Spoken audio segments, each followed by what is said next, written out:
parmi ton peuple. Mais dans l'adoration, ton peuple monte vers toi. Ce matin, nous montons vers toi pour t'adorer ce matin. En intimité, Jésus. Voici ton peuple, Jésus. Assoiffé de toi, Père. Assoiffé de toi, Jésus. Ce matin, nous allons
Alléluia.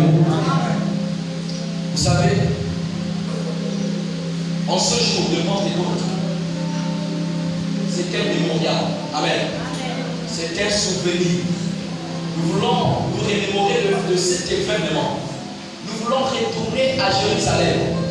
Comme si nous étions là-bas. Mais je t'annonce que pendant la Pentecôte, pendant ces temps anciens, toi tu étais, moi j'étais.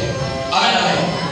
Dans le passage auquel on va développer, vous allez comprendre avec moi que nous tous qui sommes là aujourd'hui, nous étions pendant cette époque, pendant que ça se passait. Alléluia. Amen, amen. Alors je voudrais comme ça que tu partages la joie que tu as avec un frère ce matin. Pourquoi? Parce que ça fait une semaine que nous ne sommes pas vus. Amen, amen. C'est pourquoi ce matin je voudrais que tu salues un frère, que tu salues une soeur.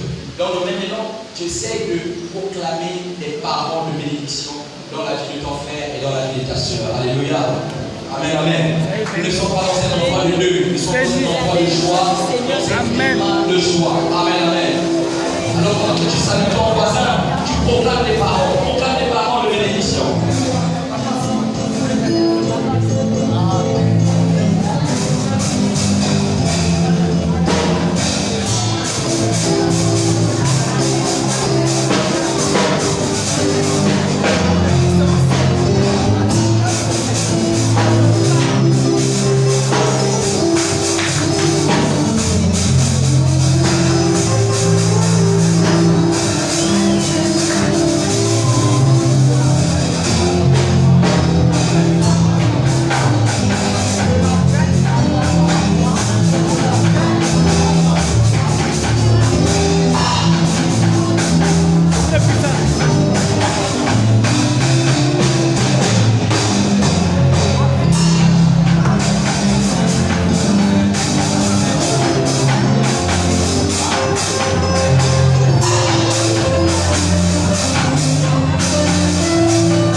Alléluia.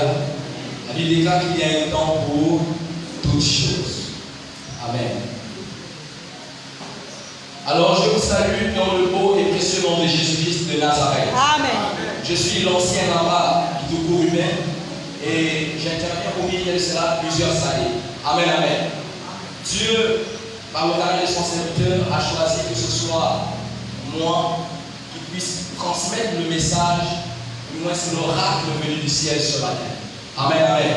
C'est pourquoi nous voulons honorer notre Père qui nous fait toujours la grâce, qui prend le risque, qui ose prendre le risque de propulser la jeunesse dans la chose de Dieu. Est-ce que nous pouvons acclamer le Seigneur pour le serviteur, pour le pasteur, pour le politique? Est-ce que nous pouvons acclamer le Seigneur et pousser de joie? Amen, amen. Alléluia, alléluia. Alors nous pouvons aussi, dans ce même élan, acclamer le Seigneur pour son épouse. Parce que la Bible déclare que les deux formeront une seule chair. Amen, amen. C'est pourquoi je veux que tu pousses les cris de joie pour la maman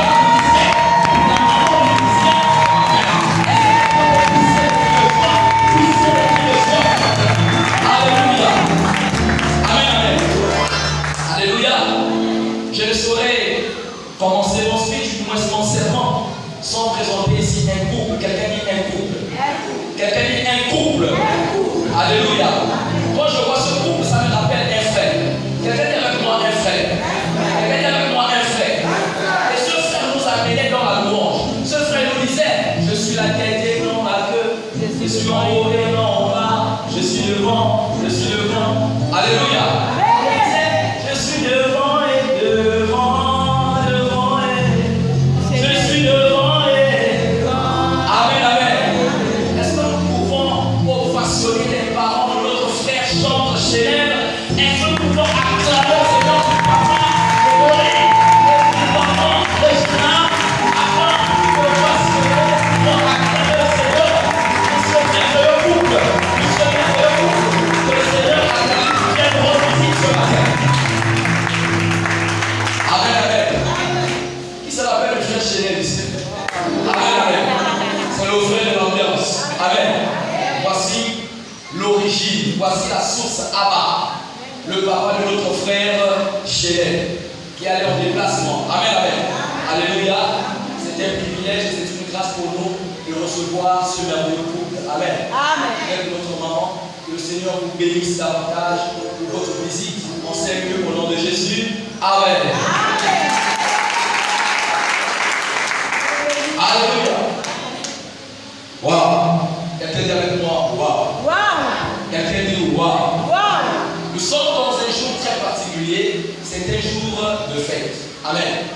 Et lorsqu'on parle de jour de fête, on parle de réjouissance, on parle de joie, on parle de gaieté et on parle de tout ce qui tourne autour du bonheur. Alléluia. Bien. Le thème de ce matin est certainement connu de tous. Et en ce moment que je parle, dans toutes les églises qui adhèrent au corps de Christ, c'est ce message qui est prêché. Amen, amen. Ce message est prêché, mais j'ai envie de te dire pas de la même manière. Parce que Dieu travaille église en église selon nos besoins. Amen. Amen, amen. Alors je suis convaincu dans mon esprit que ce qui va sortir en ce jour, c'est selon le besoin de ce peuple que nous sommes aujourd'hui dans cette congrégation. Alléluia. Amen, amen. Amen. Alors le thème de ce matin que le Seigneur m'a mis à cœur, c'est la mission du Saint-Esprit dans la Pentecôte. Est-ce que c'est bien par là, quelqu'un? La mission du Saint-Esprit dans la Pentecôte. Contexte de base. Nous allons prendre le livre de Actes chapitre 2. Amen. À partir du verset 1. Nous allons honorer la parole de Dieu une fois et nous allons poursuivre. Je lisais le livre de Actes, chapitre 2, à partir du verset 1. Est-ce que quelqu'un est là? Amen. Nous lisons la parole de Dieu dans le livre de Actes, chapitre 2, à partir du verset 1.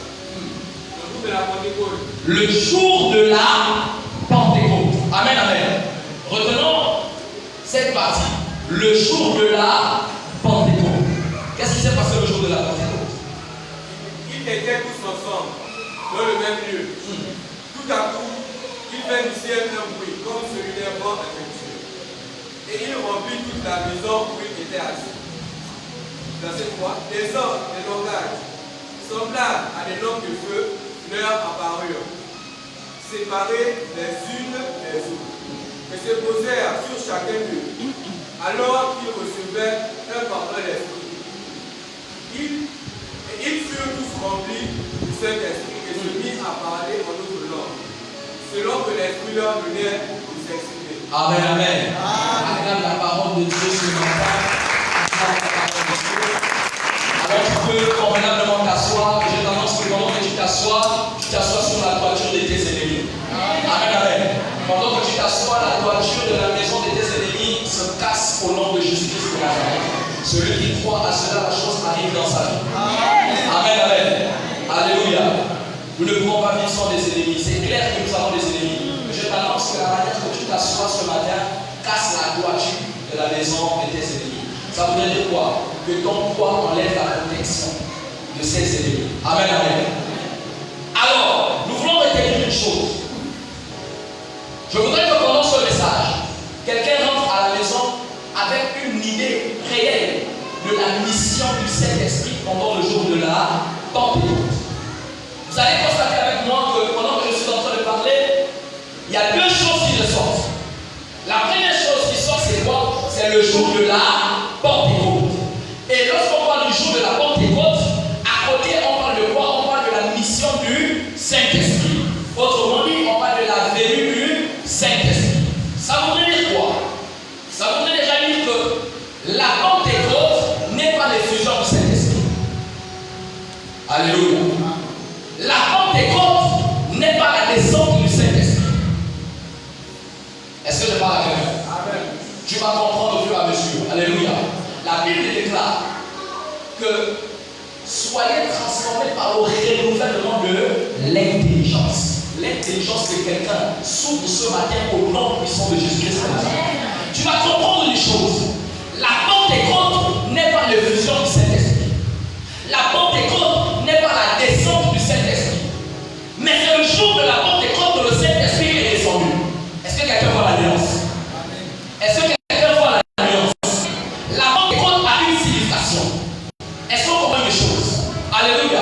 La Pentecôte a une signification. Mais la Pentecôte ne veut pas dire la descente du Saint-Esprit. Est-ce que l'esprit de quelqu'un commence à s'ouvrir ce matin? Je t'annonce ce matin que aussi longtemps que l'on t'a dit que la Pentecôte c'est la descente du Saint-Esprit, que cela sorte maintenant de ta tête au nom de Jésus-Christ de Nazareth. Parce que la Pentecôte a une autre définition que l'effusion du Saint-Esprit. Pourquoi? Parce que la Bible nous dit dans le livre des Actes chapitre 2, le jour de la Pentecôte. Ça voudrait dire quoi? Ça voudrait dire qu'en réalité la Pentecôte existait déjà. Est-ce que quelqu'un comprend quelque chose? Ça voudrait dire que la Pentecôte existait déjà avant que le Saint-Esprit n'arrive. La Pentecôte existait déjà. Alors vous allez comprendre avec moi qu'en réalité c'est quoi la Pentecôte? Lorsque nous étions en train d'adorer le Seigneur tout à l'heure, nous avons compris ce mot qui disait Pentaïkos. Pentaïkos en réalité c'est un mot grec qui veut dire Pentecôte en français. Alléluia.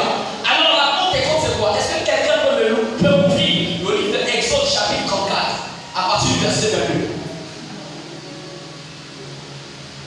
Alléluia. Alléluia. Je voudrais que quelqu'un soit assez concentré. Amen, amen. Le renouvellement de l'intelligence. On ne peut pas donner la mission du Saint-Esprit dans la Pentecôte si au préalable nous n'avons pas déjà compris c'est quoi la Pentecôte. Amen, amen. Parce qu'on relie automatiquement la venue du Saint-Esprit à la Pentecôte. Chose qui n'est pas fausse, mais en réalité, ça a deux définitions différentes. Il faudrait que le chrétien soit capable d'expliquer c'est quoi la Pentecôte et c'est quoi l'effusion du Saint-Esprit. Amen, amen. Le Saint-Esprit est descendu le jour de la Pentecôte. Alors, Exode chapitre 34 à partir du verset 22. Exode chapitre 34, verset 22. Tu célébreras la fête des semaines. Tu célébreras la fête des semaines. En poursuit. Les prémices de la moisson. Des prémices de la moisson du froment. On poursuit. Et la fête de la récolte. Et la fête de la récolte. À la fin de l'année. À la fin de l'année. Alléluia. Alléluia.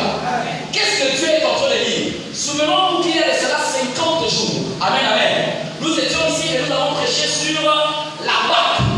Est-ce qu'on comprend? La Bible dit en Ésaïe chapitre 46, verset 10 que ce sont des choses dont j'avais déjà annoncé dès le commencement. Rien n'est nouveau. Alléluia. La Pentecôte a été vécue depuis des années. Depuis lorsqu'ils étaient en Égypte. Depuis lorsqu'ils sortaient de l'Égypte. Amen, amen. La Bible me dit que pendant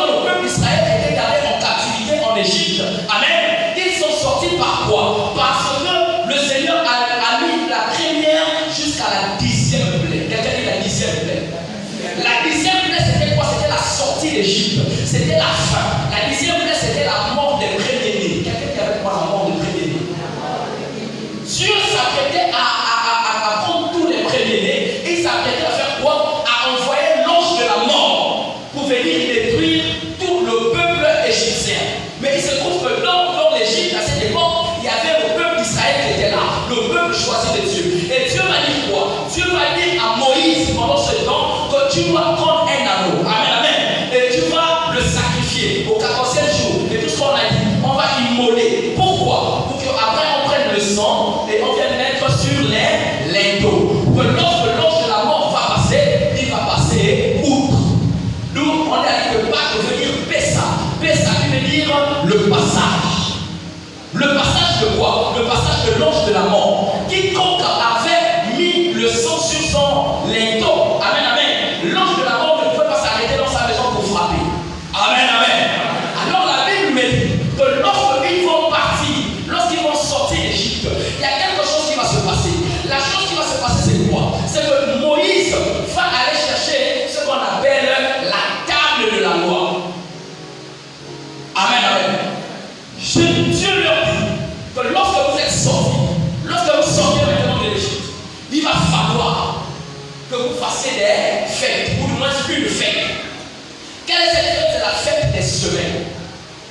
La fête des semaines, autrement dit, la fête de la récolte, la fête de la moisson, qu'on appelle Pentaïkos, qui veut dire 50e. Qui veut dire 50e. Et lorsqu'on parle de 50e, on a envie de dire quoi? Le 50e jour. Alléluia. La Pentecôte signifie déjà le 50e jour. Mais on doit se poser la question de savoir pourquoi on parle de 50e jour. Ça veut dire que s'il y a le 50e jour, en réalité il y avait le premier jour, en réalité il y avait le deuxième jour. Mais la Bible me dit que dans le désert, Moïse est allé chercher les tables de la loi. Je vais vous annoncer quelque chose ce matin. La chose que j'annonce, c'est quoi? C'est que pendant que Moïse est allé chercher les tables, Moïse va faire 40 jours. Amen, amen. La montagne qu'on appelle le mont Sinaï. Il va aller chercher les tables de la loi. Ce qu'on appelle en réalité la Torah. La Torah, c'est quoi? C'est la Bible par laquelle Dieu s'est révélé aux Juifs. Est-ce que quelqu'un suit quelque chose? Dieu s'est révélé aux Juifs par la Torah. Il a remis ça à Moïse. Ça faisait 40 jours. Alors, la Pentecôte va être assimilée à cette fête. Pour parler de quoi? Du mot juif qu'on appelle en grec aussi, qu'on appelle Shavuot. Shavuot veut dire quoi? Shavuot, c'est une fête des semaines, c'est la fête de la récolte, c'est la fête des prémices. Amen, amen. Et Shavuot se fait chez les Juifs. Ce que les Juifs ont envie de dire jusqu'aujourd'hui. Par quoi? Pour le fait de se remémorer, amen, amen, le jour que Dieu a donné la loi à Moïse. C'est ça la Pentecôte. Est-ce que quelqu'un apprend quelque chose? Vous allez regarder. C'est C-H-A-V-O-U-O-T.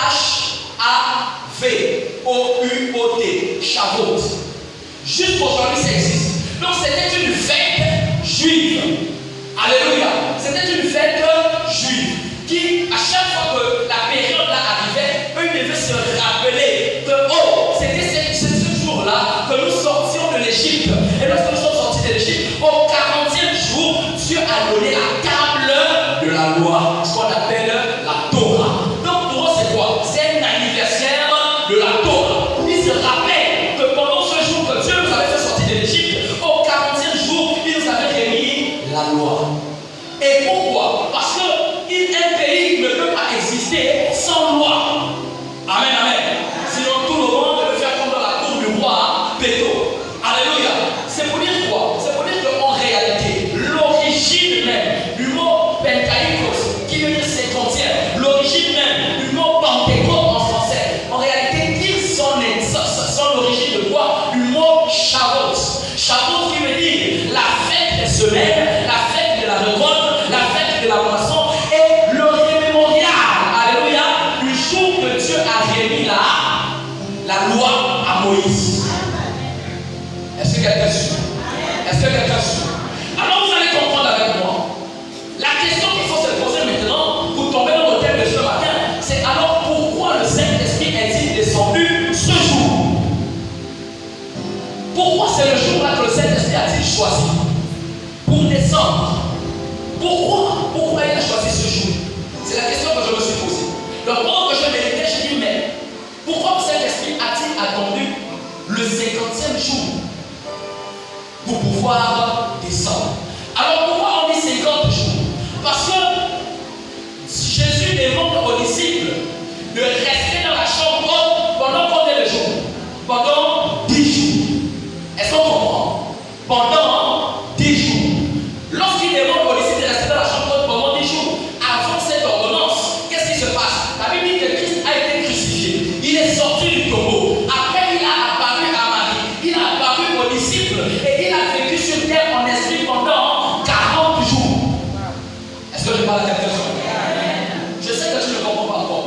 vas comprendre ce matin par la grâce de Dieu. Amen, amen. Christ va vivre sur terre pendant 40 jours après être ressuscité. Il va vivre avec les disciples pendant 40 jours. Après le 45 jours, c'est ce qu'on appelle l'ascension. Amen, amen. Jésus s'apprêtait à monter à la droite du Père. Quand Jésus part, il dit qu'il serait avantageux pour vous que je m'en aille. Parce que celui qui vient, dans ma version, on l'appelle comment? On l'appelle l'avocat défenseur. Yes. Ah, je parle à quelqu'un qui ne peut pas. Je ne peux pas être l'avocat défenseur. Alléluia. En réalité, le Saint-Esprit, c'est notre avocat. C'est celui qui nous défend. C'est celui que lorsque tu dors, tu as protégé ta maison, tu as dit Saint-Esprit prend le contrôle. Lorsque le diable arrive dans ta maison, le Saint-Esprit se charge. Parce que tu es le maître suprême de tous les esprits. Lorsque un esprit de la nuit vient t'attaquer dans la nuit, le maître des esprits, le suprême des esprits, qui sinon retourne de ta maison, c'est que toi, repousse le petit esprit. Oh, est-ce que je parle à quelqu'un ce matin? La Bible dit que le 45 jours, Jésus va monter. C'est l'ascension. Et il dit aux disciples, restez dans la chambre haute pendant 10 jours. C'est pourquoi vous allez comprendre que dans le monde des numéros, amen, amen, dans le monde des chiffres, dans le monde des chiffres, la définition spirituelle du nombre 10, alléluia, c'est le nombre de la complétude. C'est le nombre de la totalité. Lorsqu'on arrive à 10, en réalité, 11, c'est le recommencement. Pourquoi? Parce qu'on revient à 1, on revient à 2 pour former 12, on revient à 3 pour former 13, on revient à 14, 10, c'est la complétude. Alléluia. C'est la fin, c'est l'achèvement et c'est la totalité. C'est pourquoi Jésus est obligé de dire aux disciples que restez pendant 10 jours. Mais Jésus avait fait un calcul. Quelqu'un a dit un calcul sur la terre. Jésus avait fait un calcul. Pourquoi? Parce qu'il savait que le jour de la Pentecôte veut dire 50e. Donc, les 10 jours plus les 40 jours qu'il avait fait sur terre, ça devait faire 50 jours. Afin de savoir si tomber le jour de la Pentecôte, il va tomber au 50e jour. Alléluia. Alléluia. Maintenant, tu vas te poser la question de savoir pourquoi le Saint-Esprit choisit le 50e jour. Ah, les mots là-dedans, voici pourquoi le Saint-Esprit choisit le 50e jour. Alléluia. Alléluia. Est-ce que quelqu'un est béni ce matin? Est-ce que quelqu'un est béni ce matin? Je dis la manière que tu as toujours compris la Pentecôte. Change ce matin au nom de Jésus-Christ de Nazareth. Parce que ton intelligence va être renouvelée. Alléluia. La Bible dit que lorsque Jésus monte, amen, amen, il donne de l'ordre, il dit, vous restez dans la chambre. Personne ne sort, personne ne bouge. Restez concentrés. Pourquoi? Parce que j'ai une promesse que je vous ai donnée. Quelle est cette promesse? La venue du Saint-Esprit. Vous connaissez comment Jésus lui-même appelle la dimension Saint-Esprit? Il appelle la dimension Saint-Esprit une puissance. Oh, je parle à quelqu'un. J'ai dit, il appelle le Saint-Esprit une puissance. Il ne dit même pas le Saint-Esprit. Il dit en Acte 1, verset 8, le Saint-Esprit survenant sur vous. Yes. Alléluia. Il dit, vous recevrez une puissance, le Saint-Esprit survenant sur vous. Amen, amen. Je vais te donner la première mission. Lorsque le Saint-Esprit descend, c'est pour que tu sois un témoin de Jésus. Yes. Pourquoi? Parce que la Bible déclare que vous recevrez une puissance, le Saint-Esprit survenant sur vous. Et là maintenant, vous serez des témoins. Où? À Jérusalem, à Judée, dans la Samarie et dans l'extrémité de la terre. La première mission du Saint-Esprit. Lorsque quelqu'un dit que j'ai le Saint-Esprit, si tu n'es pas un évangéliste carré, en réalité tu n'as pas le Saint-Esprit. Oh, je ne parle à quelqu'un ce matin. Celui qui a le Saint-Esprit, la première chose qui perturbe son esprit, qui dérange son corps, c'est l'évangélisation.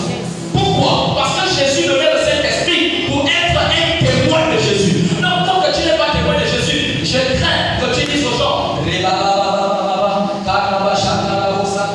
je veux vous annoncer que c'est le seul nom qu'on ne peut pas vérifier. Si tu mens, si tu dis la vérité. Pourquoi? Parce que la Bible dit que lorsque tu parles en langue, ce sont des mystères que tu dis à Dieu. Si tu mens, si tu dis la vérité, nous on ne sait pas. On ne peut pas vérifier ça. La seule chose qu'on peut vérifier, c'est si en réalité tu t'élèves et tu parles de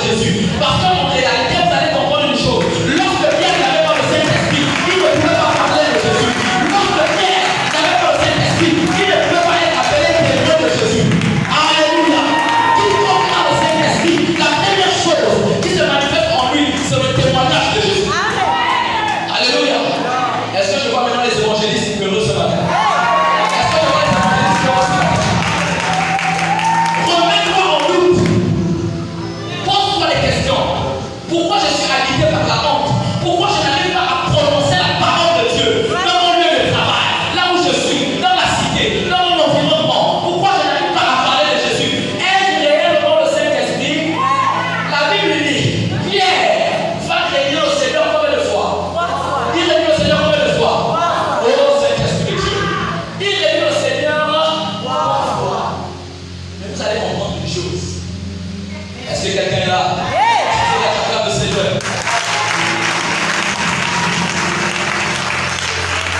La première mission du Saint-Esprit, c'est quoi? C'est de te rendre témoin de Jésus. Si tu n'es pas témoin de Jésus, en réalité, tu n'as pas le Saint-Esprit. Arrêtons de dire par la puissance du Saint-Esprit, les brosakantababo, les bababa. Oui, tu peux parler comme ça, mais on t'attend sur le terrain. C'est sur le terrain qu'on t'attend. Parce qu'en réalité, la Bible dit que ce jour, lorsque le Saint-Esprit est souvenu sur eux, la première chose que les disciples ont fait, c'était quoi? C'était de sortir de la chambre. Et lorsqu'ils sont sortis de la chambre, quelque chose s'est passé. Celui qui avait dit, je ne le connais pas, je ne connais pas Jésus. La Bible dit, celui qui a pris le discours, et il a converti ce jour environ 3000 âmes. Pourquoi? Parce qu'en réalité, ce n'était pas Pierre qui avait désigné Jésus. Je vais t'annoncer quelque chose. Ce n'était pas Pierre qui avait désigné Jésus. C'était Simon qui avait désigné Jésus. Alléluia. Parce que pour Jésus, Simon n'était pas Pierre. Et Pierre n'était pas Simon. C'est pourquoi il dit, le jour que tu seras converti, tu vas affermir les autres. Jésus savait que c'était Pierre qui devait soutenir les autres. Jésus savait que le jour de la Pentecôte, c'était Pierre qui devait parler pour les autres. Alléluia. Et puis il y a quelque chose qui m'a étonné. Amen, amen. La Bible dit une chose. La Bible dit qu'il faisait quelle heure? Il faisait 9h du matin. Lorsque le Saint-Esprit rentre sur toi, le premier mouvement, le premier geste, c'est que tu es ivre. C'est que tu es ivre. Et quand tu es ivre, tu n'arrives pas à te contrôler. Ephésiens chapitre 6, à partir du verset 18, la Bible déclare que lorsque quelqu'un est rempli du Saint-Esprit, lorsqu'il prie, l'intelligence humaine devient stérile. C'est comme si c'était quelqu'un qui dit parce qu'il a envie de dire ça en français. Mais il ne peut pas dire ça en français. Pourquoi? Parce que l'intelligence humaine est déjà morte.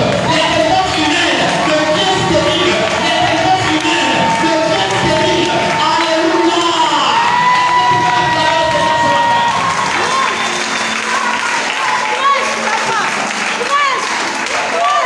Alléluia. Est-ce que le Seigneur fait lumière à quelque chose? Alléluia. Tu vas comprendre la Pentecôte ce matin. Amen, amen.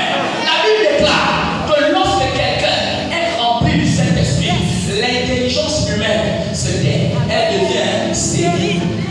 Lorsque l'intelligence humaine devient stérile, qu'est-ce qui se passe? C'est normal que le mot que tu veux dire soit élevé, soit élevé.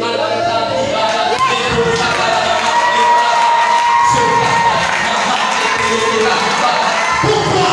Parce qu'en réalité, l'intelligence humaine ne peut pas dire ça. L'intelligence humaine ne peut pas dire ça. Il faudrait que le Saint-Esprit puisse monter en toi. Ah, je ne vais pas la répéter sur la terre.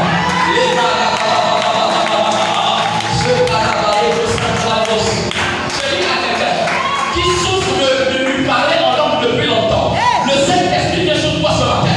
Alléluia. Si tu avais honte, si tu te posais la question de savoir si je dis un mot, on va dire que je suis en train d'inventer. Bien aimé, ça c'est le diable qui vient t'intimider. Lorsque tu veux pouvoir parler en langue, parle en langue. Parce que le Saint-Esprit va se motiver. Le Saint-Esprit va travailler avec toi. Oh, est-ce que je parle à quelqu'un ce matin? Le jour de la Pentecôte, c'était un jour assez différent. Maintenant, je vais recommencer. Je vais te dire ce matin, pourquoi le Saint-Esprit choisit-il le jour de la Pentecôte? Je vous ai dit Shavuot. Venez que c'est le souvenir, n'est-ce pas, de la table de la loi, ce qu'on appelle la Torah. Amen. Et vous allez comprendre que ce jour, pour les Juifs, c'était la fête de la Pentecôte, le 50e jour. Le Saint-Esprit, dans son omniscience, ça veut dire dans sa capacité de réfléchir, il s'est dit, comme Jésus est venu mourir pour nous faire entrer dans une nouvelle ère. Quelqu'un dit une nouvelle ère. On appelle l'ère la dispensation de la grâce. En réalité, vous allez comprendre avec moi, lorsque Dieu donne les tables de la loi à Moïse, c'est le jour de la Pentecôte. Amen, amen. Mais il se trouve que Jésus est venu nous faire quoi? Pas pour abolir la loi, mais pour la accomplir. Alors je vais t'annoncer une chose. L'œuvre accomplie de Christ, c'est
Alléluia. Le jour de la Pentecôte, c'est un jour assez spécial. Amen. Amen, amen. Nous sommes en train de faire quoi? Nous sommes en train de donner la mission réelle du Saint-Esprit le jour de la Pentecôte. Amen, amen. Quelqu'un me dit accélère. Quelqu'un me dit accélère. Quelqu'un me dit accélère. Alléluia. Vous allez comprendre une chose. Accélère mon fils. Le 50e jour, Jésus vient. Il dit maintenant, je quitte la dimension corps. Maintenant, je veux m'infiltrer en vous. Alléluia. Yes. Parce que pendant qu'il était dans la dimension corps, il est en train de vivre la fornication. Il a lutté. Il est en train de vivre la drogue. Il a lutté. Il est en train de vivre le tabac. Il a lutté. Il est en train de montrer le modèle. Pour dire que désormais, lorsque vous voyez telle ou telle chose, faites comme moi. Mais il se rend compte que ça ne suffit pas. Quelqu'un dit ça ne suffit pas. Il dit bon, plus que l'être humain est vraiment possédé, ou autrement dit oppressé, alléluia, par les ténèbres, par le péché, par la chair. Qu'est-ce qu'il fait? Il essaie de mourir et de partir. Et quand il dit que je pars, en réalité il n'est pas parti. Il allait se changer, il allait se transformer. Parce que lorsqu'il va se transformer, il revient dans un autre aspect. Quand il devient se transformer, puisque Dieu est moi et tu, j'ai rempli la demande en toi. Et concernant en toi, tu auras la capacité maintenant de lutter face au péché. Parce que désormais, c'est même plus toi qui vis, mais c'est Christ qui vit en toi. Lorsque tu vois la regarde, Christ retourne. Lorsque Christ voit la fornication, Christ retourne. Lorsque Christ voit les critiques, la jalousie, Christ retourne. La mission du Saint-Esprit. Alléluia. Le Saint-Esprit vient sur la terre. Et vous allez constater une chose. La Bible dit qu'il était dans la chambre haute, en train de prier. Persévérer dans la prière, dans la fraction de vie, dans la communion fraternelle. Alléluia. Ils étaient là jusqu'au jour où c'est arrivé au 10e jour, qui faisait donc le 50e jour. Souvenez-vous que le 50e jour chez les Juifs, c'était l'annonce de la loi. Amen. Je vais vous dire une chose. Lorsqu'on dit que le 50e jour chez les Juifs, c'était le jour de la loi, on s'est rappelé que Dieu a donné la loi à Moïse. Il fallait que Jésus vienne achever son œuvre. Parce qu'à la croix, il avait accompli. Mais le jour de la Pentecôte, par le Saint-Esprit, il devait venir achever. Qu'est-ce qu'on appelle achever? La Bible dit clairement que désormais, ce ne sera plus sur des pierres que je vais gratter la loi, mais ce sera sur la table du nouveau. Qu'est-ce qui va se passer? Il va se passer que le Saint-Esprit vient le jour de la Pentecôte pour faire quoi? Pour briser la table de la loi. Donc il va dire dans la parole que quiconque vit sur la loi est encore sous la malédiction. C'est pourquoi nous qui vivons dans la nouvelle ère, c'est-à-dire dans l'ère de la dispensation de la grâce, amen, amen, nous ne sommes plus sur la loi. Pourquoi nous ne sommes plus sur la loi? Parce que c'est le jour de la Pentecôte là que le Saint-Esprit est venu briser la loi. Or la loi a été écrite sur quoi? Sur une pierre. Alléluia. Sur une pierre. Est-ce que le frère savait pas peut m'amener la pierre? Est-ce que tu peux acclamer le Seigneur ce matin?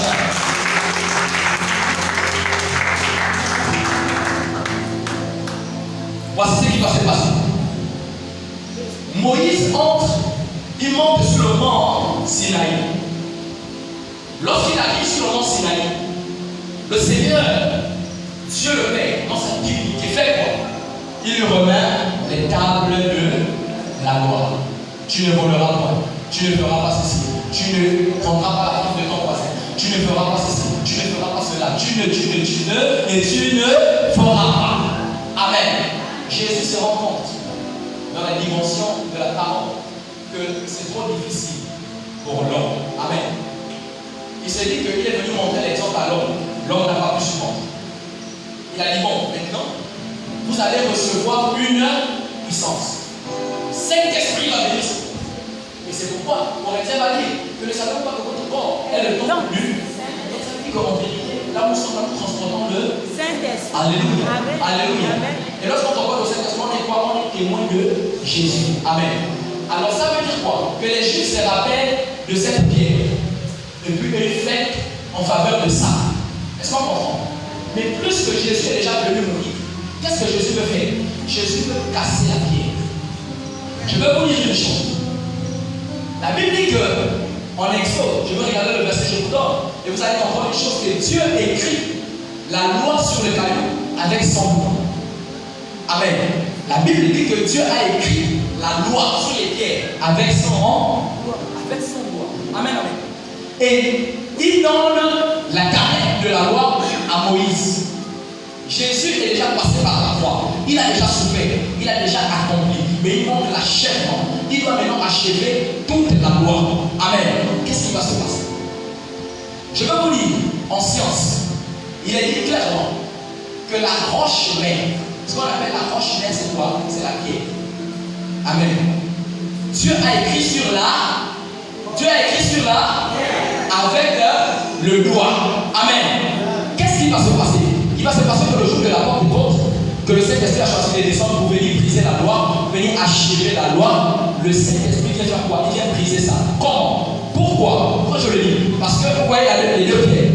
En science, on dit que la roche mère, lorsqu'elle se casse, elle devient le sable.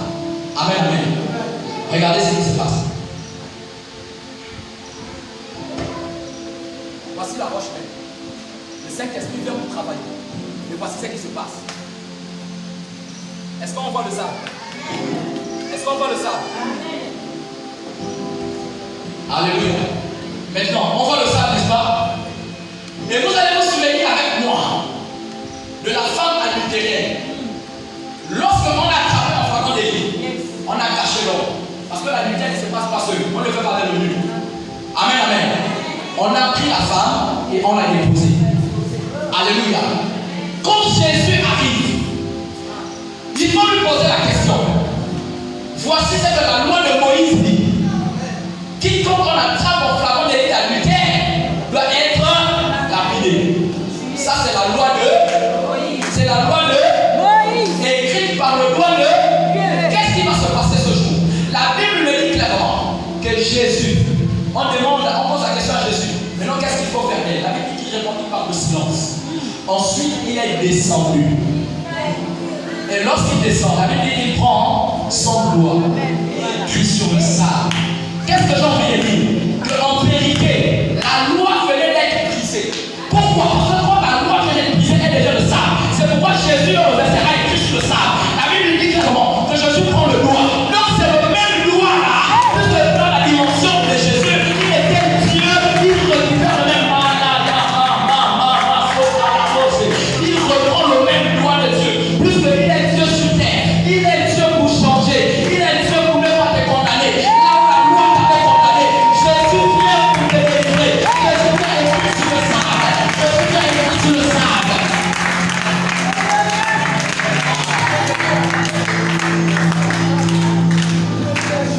La Bible dit quoi? La Bible dit clairement que lorsque Jésus est écrit sur le sable, mais je vais vous dire, qu'est-ce qu'il écrit sur le sable? Il écrit sur le sable que le jour de la Pentecôte, c'est la réconciliation. Il écrit sur le sable que le jour de la Pentecôte, celui qui te condamnait ne te condamne plus. Alors je vais te lire le livre de Actes chapitre 2, à partir du verset 37. Est-ce que quelqu'un est là?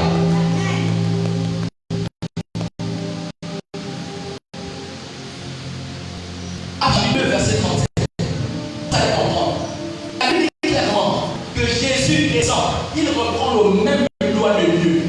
Pour faire quoi? Pour nous faire entrer dans la dispensation de la grâce. Parce que si on est dans la dispensation de la loi, la femme ce jour-là serait lapidée. Mais il dit, quand nous sommes arrivés au où j'ai brisé la loi, c'est moi Dieu. Je prends mon même doigt, que j'avais écrit sur la pierre. Je l'écris maintenant sur le sable. En réalité, j'ai en train de réécrire sur la pierre. Une nouvelle loi qu'on appelle la grâce. Et donc, il est dit que la grâce est une loi. Alléluia.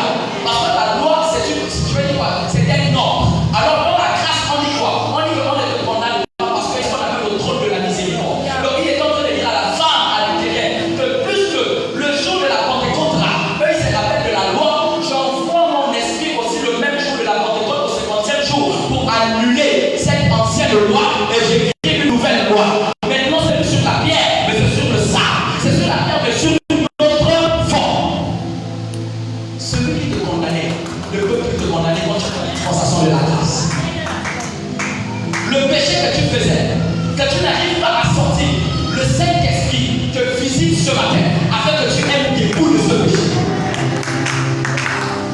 Je dis, il est le Dieu de l'inattendu. Toi-même, tu ne vas pas te rendre compte comment tu n'arrives plus à regarder la pornographie. Toi-même, tu n'arrives plus à rendre compte, on appelle ça les détails. Quand le Saint-Esprit vient sur toi, il t'enseigne. Quand tu enseignes, il y a des malaises. Tu ne peux plus aspirer n'importe quel parfum. Lorsque tu arrives devant, tu arrives devant la réclame, ça te dérange. Quand tu arrives devant les images posées, ça te dérange. Quand tu arrives devant, je vais dire quoi, les amis braqueurs, ça te dérange. Pourquoi? Parce que tu as été maintenant enseigné par l'épicaïsme. Quand l'épicaïsme t'enseigne, il y a la dimension de détester ce que tu aimais avant. Alléluia. Tu arrives dans un groupe où c'était tout le temps les critiques, où c'était tout le temps la jalousie, où c'était tout le temps la calomnie. Dès que tu arrives dans cet endroit, tu n'es plus à l'aise comme la femme enceinte. Tu n'es plus à l'aise comme la femme enceinte. Pourquoi que ça te donne? Parce qu'en réalité, dans l'église, il n'y a jamais eu les hommes. Amen. Même ceux qui disent que la femme ne prêche pas, il y a un problème. Ils ne savent pas que dans la dimension du réma, il n'y a jamais eu des femmes. Il n'y a jamais eu d'hommes, j'ai envie de dire, dans l'église. Pourquoi? Parce que Christ dit clairement qu'il viendra chercher son épouse. Il n'a pas dit qu'il viendra chercher son époux. Lorsqu'il vient, en réalité, nous sommes tous des femmes. Nous sommes en réalité la femme de Christ. Et lorsque Christ vient chercher son épouse, cette épouse doit apprêter quoi? Sa lampe qui doit toujours avoir l'huile. Amen, amen. Elle doit toujours être propre. Et sa robe doit être tellement blanche jusqu'à ce qu'on ne trouve ni ride, ni rien de semblable. Alléluia. C'est ça. Donc, dans la dispensation de la grâce, celui qui est condamné ne peut plus être condamné. J'étais en train de lire le verset de Actes chapitre 2 à partir du verset 37. Qu'est-ce que la parole de Dieu nous dit? La parole de Dieu nous dit Actes 2 à partir du verset 37. Après avoir entendu ce discours, quel est le discours? Nous sommes toujours dans la Pentecôte. Amen. Pierre était venu parler. Il était venu parler, il était venu dire, parce que le peuple disait que les gens que vous voyez là, ils sont ivres. Ils ont pu le faire pendant à 9h. Les personnes peuvent être bourrées comme ça. Pierre arrive et lui dit non, ces personnes que vous voyez là ne sont pas ivres. C'était ce discours. Mais la Bible dit, après avoir entendu ce discours, qu'est-ce qui se passe? il eut le cœur vivement touché. Il eut le cœur vivement touché. Le remords et l'anxiété. Oui. Et ils dirent à Pierre et aux autres apôtres, Oui. hommes, frères, que ferons-nous?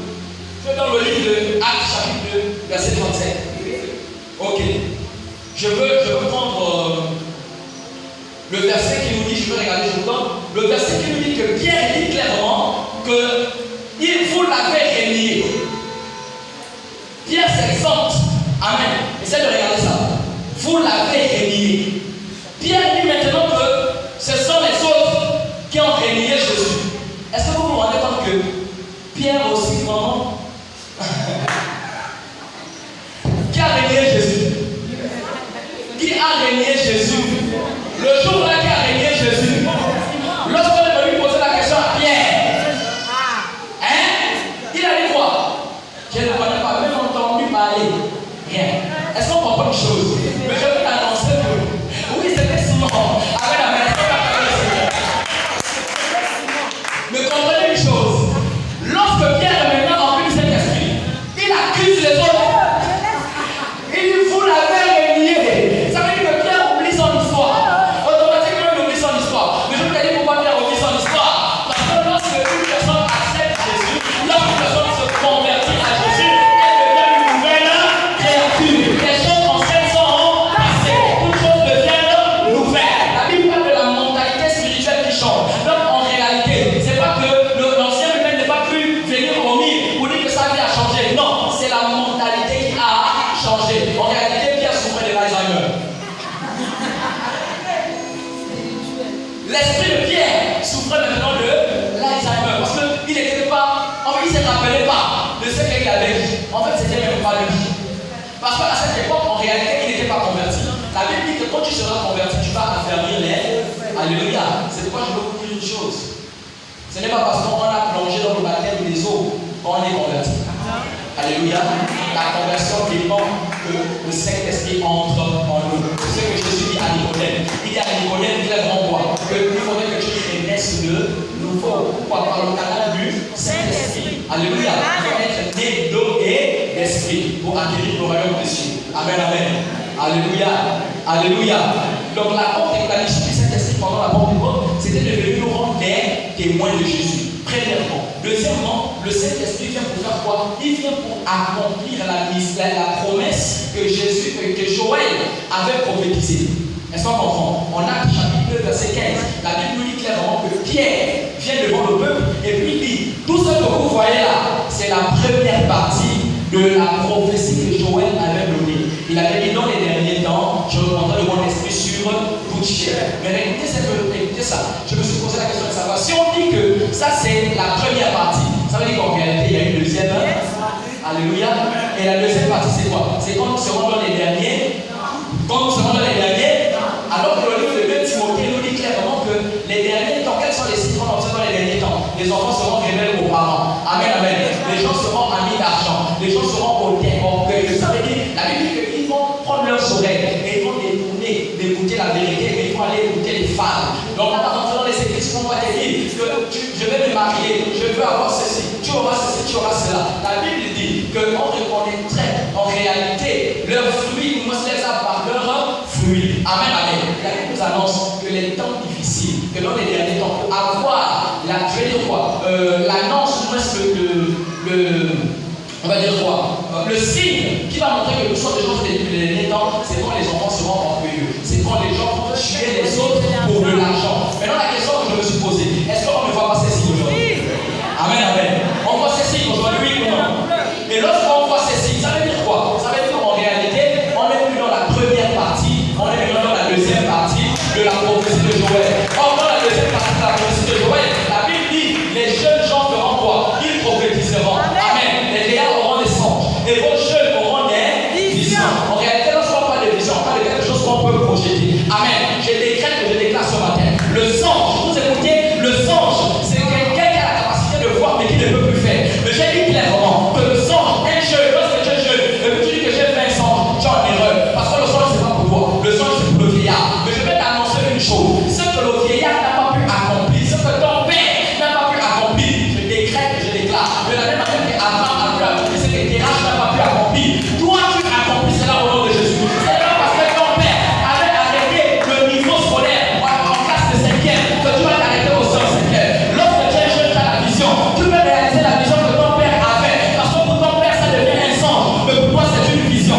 Tu peux réaliser ce que ton père avait dans l'esprit. Alléluia. Est-ce que tu me prends ce matin? Est-ce que quelqu'un peut acclamer le Seigneur ce matin? Je vais te dire une chose. Je veux dire que tu peux appeler à réguler. Tu ne peux pas appeler à être le moindre. Je décrète et je déclare. Là où tes parents se sont arrêtés, c'est là où tu commences au nom de Jésus de Nazareth. Et tu termines la vision de tes parents. Tu termines la vision de tes parents. Si ton père avait construit une maison, je décrète, je déclare la triple portion au nom de Jésus de Nazareth. Tu construiras 3 maisons. Tu construiras plusieurs choses. Tu construiras plusieurs choses. Alléluia. C'est ça le jour de la Pentecôte. Là où ta mère avait commencé un commerce et puis elle a été dévalisée. Là où elle a commencé un commerce, ça n'allait plus. Je décrète, je déclare. Tu deviens la fériste de ta maison. Au nom puissant de Jésus de Nazareth. Pour que tu puisses maintenant être le pilier. Que tu puisses être l'élément fondateur même. Le pilier de ta famille. Au nom de Jésus. C'est parce que tu as mis les pieds en Seigneur que la chose t'arrive au nom de Jésus. Alléluia. Alors je vais terminer avec ça. Est-ce que vous savez que quand le Saint-Esprit est dans la maison de quelqu'un, ou bien quand le Saint-Esprit est en quelqu'un, les sorciers témoignent. Les sorciers témoignent. La Bible me dit clairement, dans le livre de Genèse, la Bible parle de Laban et Jacob. Vous savez, au moment où ils devaient se séparer, Laban est venu supplier Jacob. Il dit, s'il te plaît, ne sors pas de ma maison. Pourquoi? Parce que j'ai appris par divination que si je suis riche, c'est parce que tu es dans ma maison. Est-ce qu'on comprend quelque chose? Est-ce qu'on comprend quelque chose? Si je suis riche, c'est parce que tu es dans ma maison. Le jour que tu vas sortir de ma maison, regarde la pauvreté dans ma maison. Le sorcier est obligé de descendre à genoux pour supplier le serviteur de Dieu. Que s'il te plaît, reste encore un peu. Je vais t'annoncer ce matin qu'il y a des copines qui te collent. Non pas parce que tu es belle, mais parce qu'en réalité, le Saint-Esprit envoie active la vie dans leur vie. C'est parce que vous allez vous rendre compte qu'il y a des amis qui n'arrivent pas à vous lâcher. Parce que vous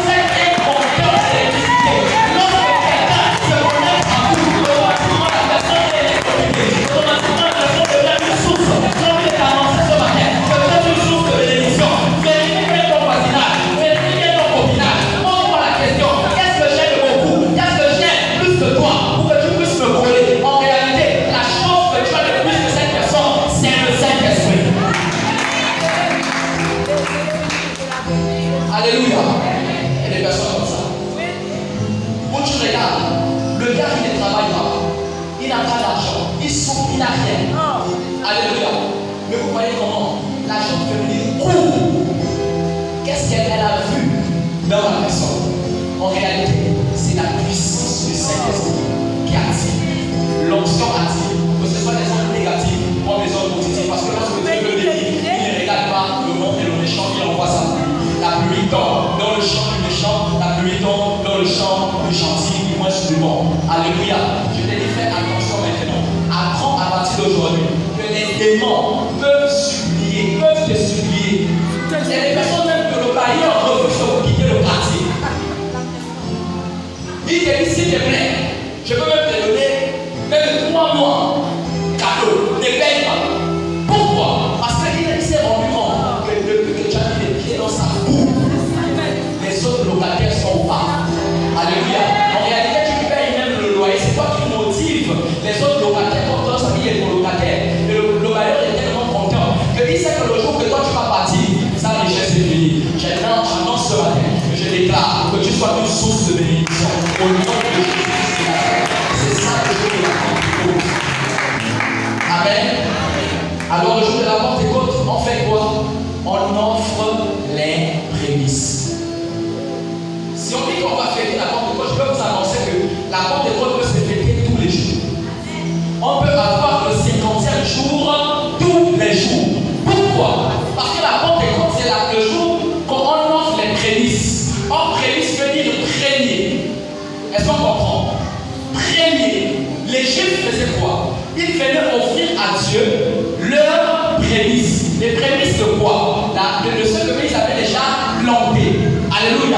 Eux, ils avaient un salaire saisonnier. Pourquoi? Parce qu'en une année, ils pouvaient récolter 2 fois. Est-ce qu'on comprend? Mais nous, aujourd'hui, on a un salaire mensuel. Alors, comment faire? Comment faire? Plus que on n'est pas dans le même contexte, mais c'était des cultivateurs. Alléluia. Maintenant, je vais t'annoncer c'est quoi le prémice. Le prémice, en réalité, c'est le premier revenu. Alléluia. Le premier né du revenu que tu as. Alors, je prends l'exemple de quelqu'un, une femme, qui a commencé son commerce, elle avait 100 000. Et lorsque elle va vendre les 2 premiers 2 000 qui vont sortir de son commerce, ça ne lui appartient pas. Elle garde le capital. Parce que les 2 000, c'est quoi? C'est la naissance du produit que Dieu l'avait donné. C'est ce qu'on appelle prémisse. Donc, elle donne les premiers nés. Est-ce qu'on comprend? C'est pourquoi la Bible dit en Exode clairement quoi? Il dit que tous les premiers nés m'appartiennent. C'est pourquoi je veux vous dire, tous les premiers nés mâles. C'est pourquoi je veux vous dire, quand Dieu a déposé plus de 40 millions de spermatozoïdes dans l'ovaire de quelqu'un, c'est pour que lorsque le premier spermatozoïde va féconder avec l'ovule, lorsque l'enfant sort, cet enfant, s'il est masculin, il appartient à Dieu.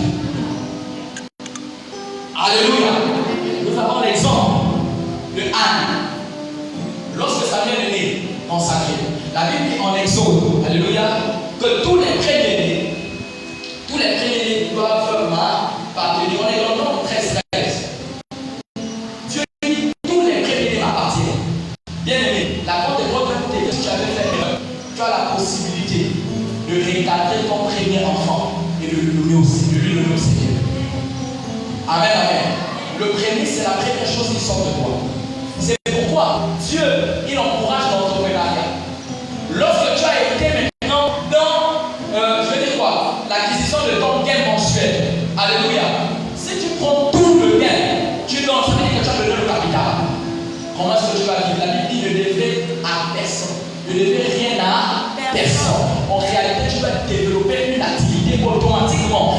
Lorsque l'activité se développe, la première récolte commence de tout. Lorsque le diable passe, la Bible dit, Dieu pose la question au diable. Qu'est-ce que tu allais faire là-bas? Il dit, je suis en train de me promener sur la terre. Mais je vis dans ses serviteur Jean. Alléluia. Et lorsqu'il dit ça, il dit, mais normalement il te sert là parce qu'il est riche, parce qu'il a les biens, il a tout. Vous savez ce que le diable est en train de vouloir faire? Le diable est en train de vouloir commencer quelque chose dans la vie des gens. Mais comme il est dans le commencement, il a fallu qu'il va poser avec celui qui permet que la chose commence. Et c'est quoi Dieu va lui permettre de monter? Va faire commencer la souffrance dans la vie des gens. Va faire commencer. Je t'annonce ce matin qu'en réalité, si tu es devenu pauvre, est-ce que tu vois que ton affaire ne marche plus?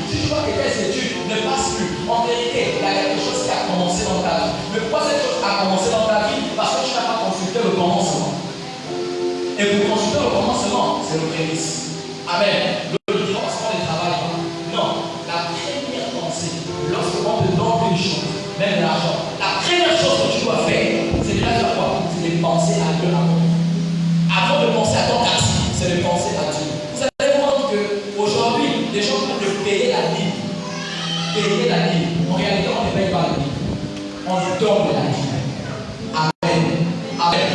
Pendant cette époque, lorsqu'on parle de Bible, la Bible dit clairement que Moïse était le chef d'Israël. Qu'est-ce qu'il faisait pendant ce temps? Il était en train de diriger le peuple d'Israël. Quand il dirigeait le peuple d'Israël n'était pas une église. Le peuple d'Israël était un pays. Ça veut dire quoi? Il y avait des fonctionnaires dans ce pays-là. Il y avait des fonctionnaires appelés les Lévites. Donc les gens devaient payer ce qu'on appelle la taxe. Vous voyez, des impôts. Donc le peuple était contraint de payer ça. Amen. C'est comme vous allez vous rendre compte qu'il y a des personnes qui sont dans la catégorie de payer la Bible et qui ne reçoivent pas l'église. Et pourtant tu es rigoureux, mais vu que tu as l'esprit dans ton idée, tu as l'esprit que je suis en train de payer, il y a un problème. On donne la Bible. C'est pourquoi vous allez voir la banque des pauvres. Dieu donne l'ordre. Il dit vous allez venir offrir vos prémices. Il n'y a pas dit payer. On parle de paie, c'est quand c'est la taxe, et là c'était la loi. Parce que le pays devait bien fonctionner. Parce qu'en réalité, les maires devaient avoir leur part. Parce que les champs devaient avoir leur part. Parce que. Mais je vous dis la vérité. Le jour de la banque des pauvres, Jésus vient pour que tu donnes ta vie avec amour. Sans regret. Alléluia. C'est là où les églises de Dieu s'ouvrent. Amen. La mission du Saint-Esprit, c'est de convaincre l'esprit qui te dit de ne pas donner, de sortir du ton corps. C'est là la mission du Saint-Esprit. Lorsque l'esprit de Dieu te convainc au-delà de ton réalité, que je ne dois pas payer, je dois donner, parce qu'en réalité, j'aime le Seigneur. J'aime le Seigneur. Il est là pour moi. Il fait tout pour moi. Il est là pour moi. Je dois penser à lui en tout moment, en premier lieu, parce que je sais qu'en réalité, il y a deux cycles. On ne peut pas quitter ici, alléluia, et aller au ciel sans passer par la mort. Donc on ne peut pas quitter le ciel pour venir sur la terre sans passer par la naissance. Mais tu dois quand même reconnaître la personne qui te permet de faire ce cycle. Monter, descendre. C'est à cause de ça qu'on donne la vie avec amour. Alléluia. Est-ce que quelqu'un a compris quelque chose ce matin? Est-ce que quelqu'un a compris? Je voudrais simplement que nous nous levons et nous puissions bénir le Seigneur pour cette parole. Alléluia. Alléluia. Pourquoi j'ai parlé des prémices de dire? Parce que la Pentecôte est reliée à ça. Amen. Les Juifs amenaient des fruits, ils amenaient les pommes, ils amenaient les ananas, ils amenaient beaucoup de choses. C'était leur manière de payer. Mais nous, aujourd'hui, si nous disons que nous voulons vivre la Pentecôte, on n'a pas besoin d'attendre le mois de juin. Est-ce qu'on comprend? Parce qu'on peut vivre la Pentecôte à tout moment, qui veut dire donner les prémices. Toutes les fois que tu as une activité, la première chose qui ressort de cette activité ne t'appartient pas. Ça appartient au Seigneur. Et pendant que tu es en train de donner, tu es en train de fêter la Pentecôte. Est-ce que quelqu'un a compris quelque chose? Alléluia. Alléluia. Amen. Alléluia. Amen. Alléluia.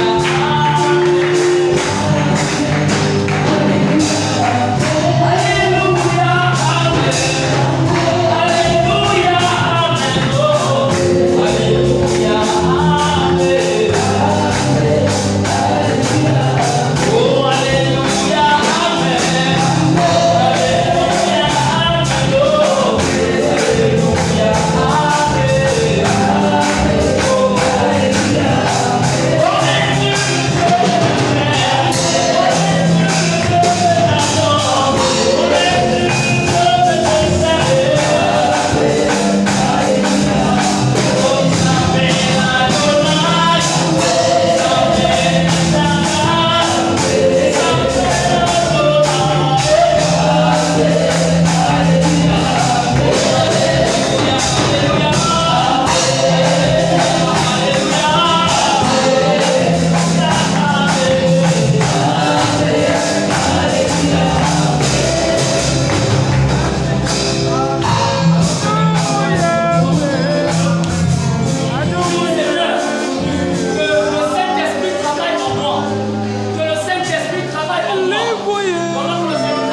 Est-ce que je peux attraper quelqu'un, s'il vous plaît? Attrape quelqu'un.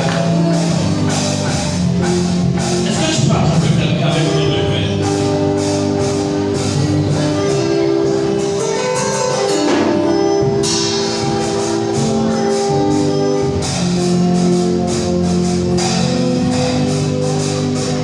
Cherche un partenaire, s'il te plaît.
S'il te plaît, attrape ton frère et ferme tes yeux.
toi le Dieu fidèle. Bien-aimé, tu as reçu. Je vais tout simplement t'inviter maintenant à venir donner avec joie. Amen, amen.